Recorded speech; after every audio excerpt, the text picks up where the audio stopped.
আসসালামু আলাইকুম ও রহমতুল্লাহি ওবারাকাতুহু।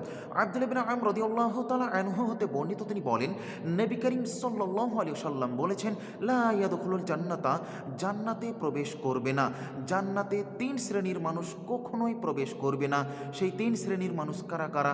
চলুন, সেই তিন শ্রেণীর মানুষ হচ্ছে, এক নম্বর হচ্ছে মান্নান, এহসান করে খোটা দানকারী, ওয়ালা আকুন, পিতামাতার অবাধ্য সন্তান, ওয়ালা মুদমিনু খমর, যারা নিয়মিত মদ্যপানকারী, তারা কখনোই জান্নাতে প্রবেশ করবে না। সম্মানিত দর্শক মণ্ডলী, দিনী ভাই সকল, অত্র নাসাই হাদিসের বিবরণ দ্বারা বোঝা যাচ্ছে যে যারা এহসান করে খোটা দেয়, যারা পিতামাতার অবাধ্য সন্তান, যারা নিয়মিত মদ্যপানকারী, নেশাদার দ্রব্য পানকারী, কখনোই জান্নাতে প্রবেশ করবে না।